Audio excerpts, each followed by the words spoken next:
5वां हुआ मुझे यूएसए में आए और आज मेरी हजूर से मुलाकात थी, मेरी ज़िंदगी में पहली मुलाकात थी।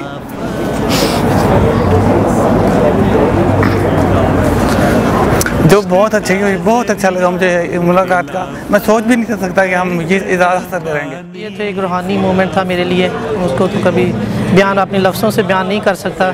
जो इतना अच्छा मुझे मौका मिला और हजूर के साथ मैंने मुलाकात की है, वो मेरे लिए एक रूहानी लम्हा है जो मैंने अपनी आँखों से देखा है पहली बार अपने प्यारे आका को, और उसको मैं कभी अपनी ज़िंदगी में भूल नहीं सकता। मुलाकात बहुत अच्छी रही और हजूर ने मुझे अलैहिस्सलाम की अंगूठी भी दी।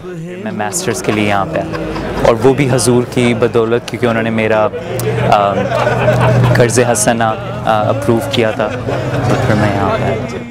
बच्चे भी बहुत खुश हुए। इसने ड्राइंग बनाई थी हजूर के लिए, वो हजूर को दी है, हजूर ने अपने पास लेकर इससे रखी है। हजूर ने चॉकलेट वगैरह दी, पेन दिया। ड्राइंग में क्या बनाया था? मस्जिद। ड्राइंग में मस्जिद बनाई थी, गुंबद बनाया था।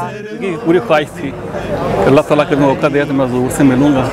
आज अल्लाह ताला से कि लाख लाख शुक्र है कि मैं हजूर से मिला हूँ। बड़ी खुशी हुई, हजूर ने बड़े अच्छे तरीके से दुआ दी और मैं समझता हूँ मेरी ज़िंदगी की आखिरी ख्वाहिश है वो पूरी हो गई है। Keep up to date with the Whole Americas Tour by visiting our social media platforms and by posting with the hashtags America's Tour and Caliph of the Messiah. Jazakallah.